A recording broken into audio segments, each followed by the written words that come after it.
Bonjour et bienvenue à cet épisode du Whisky Brunch. Aujourd'hui, on vous fait une autre liste. Pas une autre. Une autre liste. Les 10 whiskies qu'on a manqués. On en a 5 chacun. On a manqué. On a manqué, hein? On n'en manquera pas. Non. Sandra!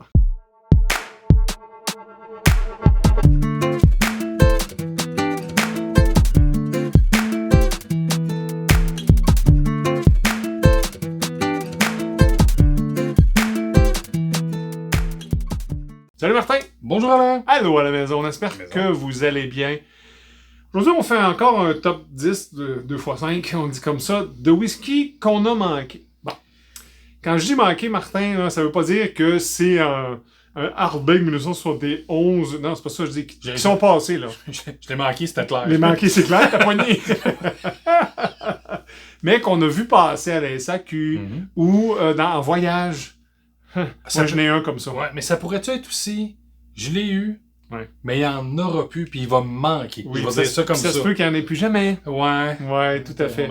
Si c'est quelque chose qui vous intéresse, laissez-nous un pouce en l'air en commentaire. Abonnez-vous, puis dites-nous c'est quoi vos miss. Quelque chose qui a passé à côté puis qui reviendra peut-être plus, ou que c'est tellement rare que faut se lever à minuit pour en acheter. J'en ai un comme ça. Je sais pas pourquoi, je sais lequel tu parles. Ouais, je sais de quoi tu parles. Martin, tu commences, puis il n'y a pas d'ordre dans tout ça, mais c'est un top 10 du Whisky Brunch. Écoute, un que j'ai manqué, puis il est encore accessible. Je reviens à ton concept, il est accessible, on peut le trouver. Le Ardbeg Perpetuum. Ah ben oui! Ça, j'ai eu la chance d'y goûter plus qu'une fois. J'ai jamais eu la chance de mettre la main sur ma bouteille. Écoutez, c'est un ABV de 47.4. 164$ à l'époque.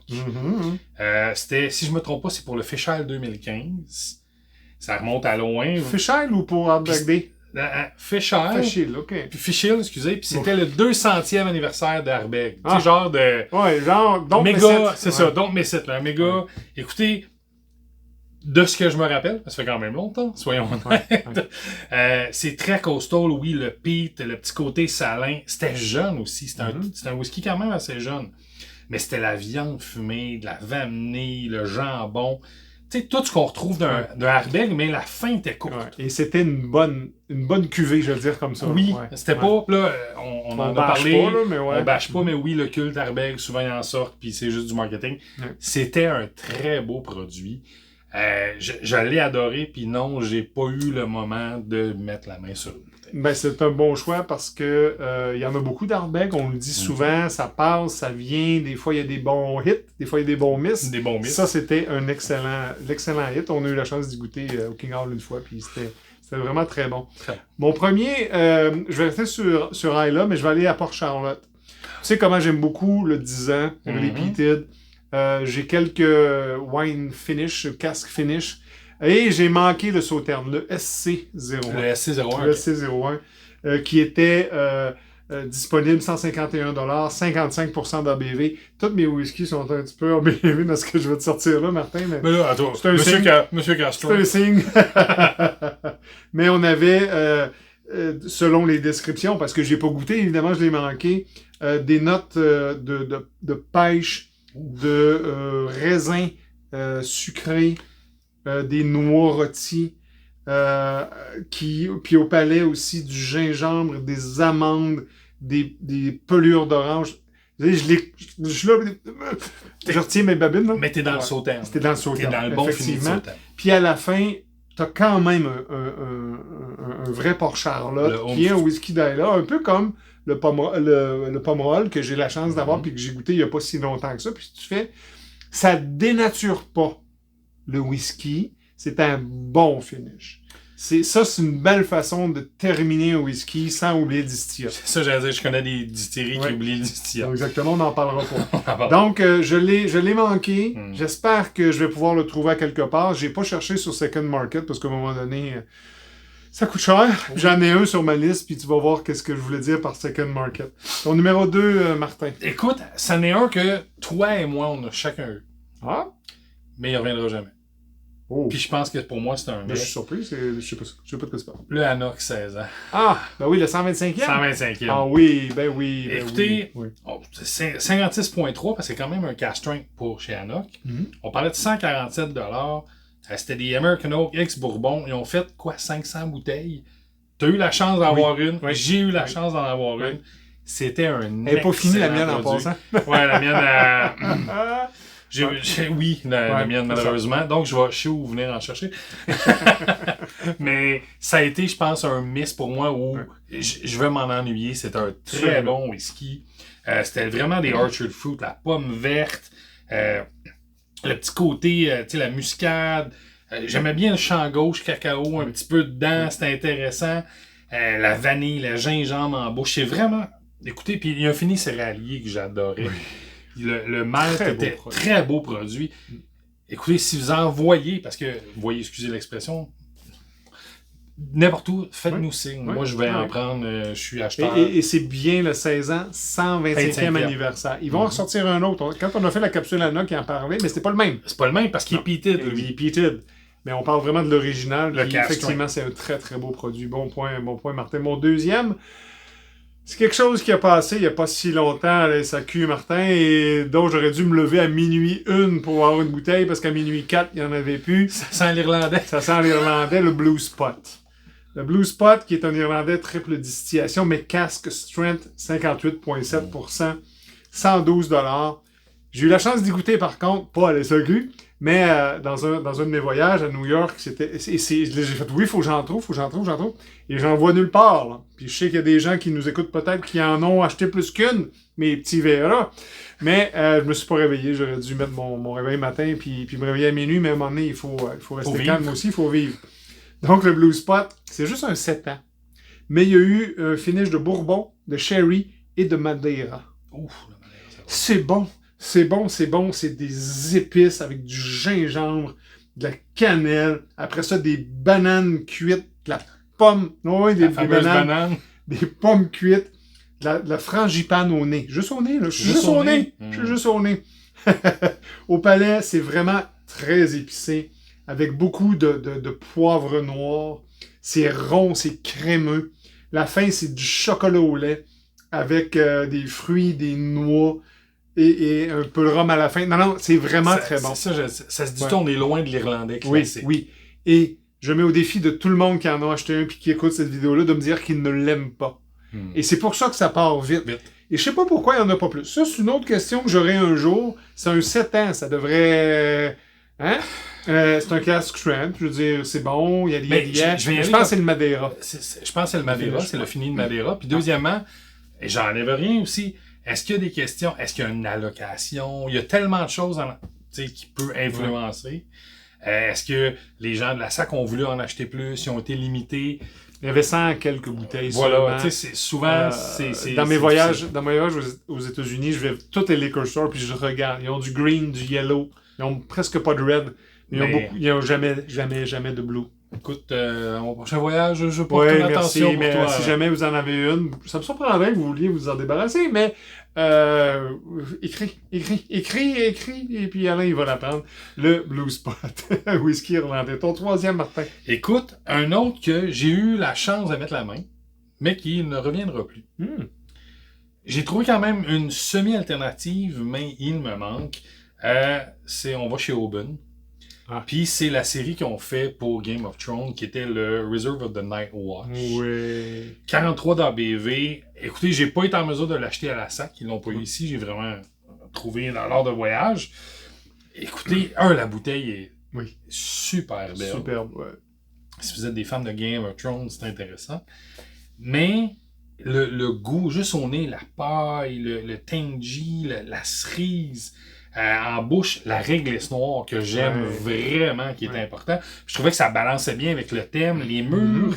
Il y avait un bel oakiness puis un citronné, là, puis un fin clou de girofle. L'épice que moi je retrouvais, là, ça venait de chercher, là, excusez l'expression, si vous avez écouté Game of Thrones, là, c'était là pour te réchauffer. Ça, c'est intéressant. Puis, le fini était quand même moyen, mais les cerises revenaient un petit côté, je vais l'appeler quasiment forêt noire, j'aimais ça vraiment. J'en ai eu une bouteille, j'en ai vu des bouteilles sur Second Market. C'est juste pas achetable parce que c'est devenu une édition de collection. Because Game of Thrones. Oui, pas nécessairement le whisky, mais parce qu'il y avait toute la série de différentes distilleries qui faisaient selon les maisons. Les maisons, les Lannister, les Stark, qu'importe, là, puis il y avait tout ça. Mais... Moi, je suis pas embarqué dans ça. mais le whisky était bon. Oui, c'est ça. Mais. Little Bay. Le Little Bay est un... Je veux pas dire un dérivé, mais assez dans la même lignée. Ouais, t'as raison. Donc, pour, je pense que c'est 104, 110 $ du Little Bay. Puis même, là, je veux pas vous frustrer, mais j'en ai vu dans des Costco américains à... J'ai vu le même affaire, 39 piastres. 39 piastres, j'étais comme, voyons. T'en prends une caisse. Ça en prend une caisse, c'est clair. Ouais. C'est un excellent produit d'Auburn. Ouais. Puis il n'y en a pas beaucoup de produits d'Auburn, c'est ça qui est intéressant. Exactement. Donc, si vous avez la chance, go. Ouais, effectivement, très beau produit. Mon troisième de mon côté, je vais aller un petit peu champ gauche, Martin. Oh, champ gauche, moi. Oui, avant. Oh, t'as pas le droit? Oui, j'ai le droit. Et je vais parler du 18. Beaucoup de gens me parlent du Hareng 18. J'ai pas eu la chance d'y goûter et je cherche une bouteille là. Quelqu'un qui va se reconnaître s'il écoute cette vidéo-là. On parle de 266 $ la dernière fois. Par contre, 46%. C'est des pêches de sirop. Tu sais, les pêches dans le sirop, là. Du vrai, du jus dans la canne, excusez l'expression. Oui, effectivement. Des pommes vertes puis du chêne au nez. Au palais, c'est de la vanille, du sucre brun, des orange blossom, des fleurs d'oranger avec du gingembre et du allspice, là, des toutes épices. À ce qui paraît, c'est sur la coche. Le petit côté salin, es-tu là encore, par exemple? Ben, sur la fin, tu l'as, mais pas tant. Pas tant? Parce que l'âge du whisky, puisque c'était à 18 ans, t'as perdu un peu, je pense, de côtier. À la fin, c'est beaucoup de chocolat. OK? Avec des pelures de citron et du pudding au pain. Ouh, donc c'est côté céréalier. Exactement. Ouais. C'est quelque chose qui revient pas, et je sais qu'à travers les discussions, j'ai fait si jamais ça repasse, j'en ai jamais eu, mais si ça repasse, c'est certain que j'achète une bouteille d'Hareng 18. Puis ça se peut que je t'invite pour le goûter. Il est sur ma liste, moi aussi. C'est vrai? Sur le Watch. Et je suis un amateur des îles. Hareng fait partie des îles et j'adore Hareng, je l'ai dit. Puis je vais piggyback sur ton ouais, vas-y, continue. Numéro 4? Numéro 4. Moi aussi, je vais chez Hareng. Ah, attends, non. Mais tu le connais, c'est sûr. Le 21, le Cranza Castle. Le Cranza Castle. Que c'est bon! Écoutez, on parle d'un ABV de 47,2. 299 $. C'est quand même... Mais c'est à l'origine. Et c'est un 21 ans. Que c'est bon, ça. Oh! Il y a quelqu'un qui en a trouvé. C'est le fun, ça c'est live. Ça c'est live. Mais c'est tellement bon ce produit-là. Et malheureusement, il ne reviendra pas. Non, ça y en aura plus. Ils vont refaire, ils continuent de faire la série qui s'appelle Explorer, parce que je pense qu'on va dire à 3 ou à 4.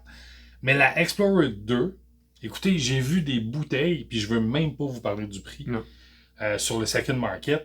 Mais écoutez, c'est tellement bon, le gingembre, les amandes. Moi, j'ai un petit côté... Au nez, le strudel aux pommes. Tu sais, le mélange de la pâte puis de la pomme ensemble, là, c'est très bon. En bouche, c'est une meringue.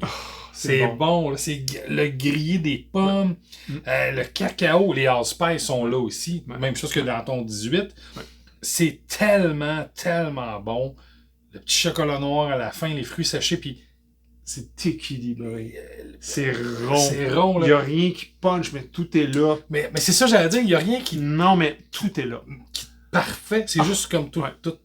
Et on en a bu quelques-uns. Oui, on n'a pas de bouteille, mais on a descendu la bouteille.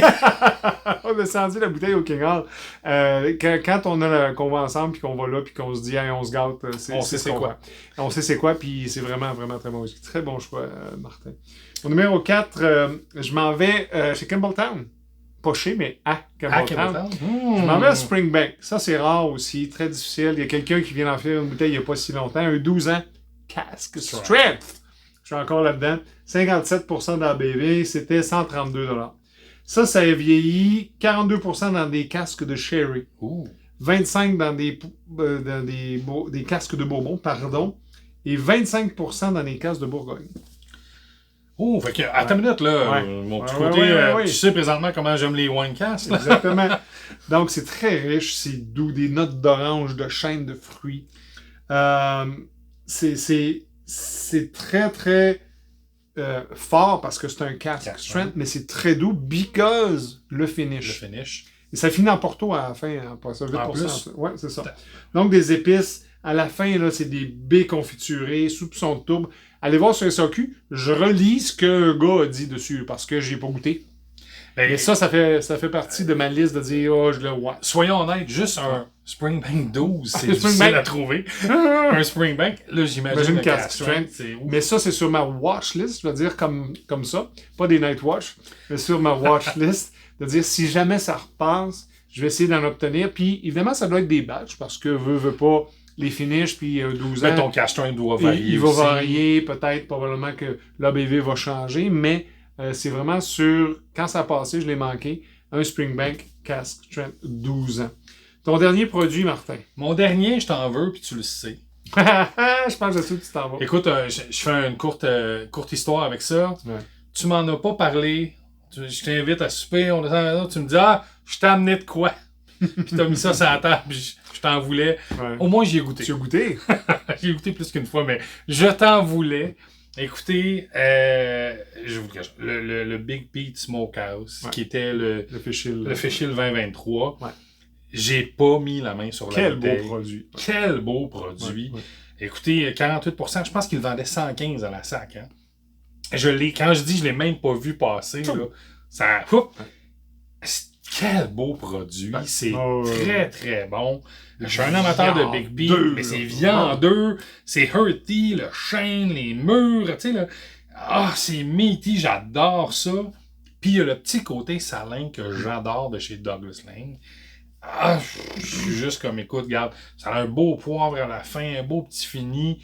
Le vin rouge, je reviens, il est pas overpowered, il est juste bien présent, ça a une belle rondeur. Je m'en veux pour l'avoir acheté. Mais au moins, je connais encore un peu. Parce que là, quelqu'un qui en a. Fait que si jamais c'est quelque chose qui te manque vraiment, tu sais où appeler.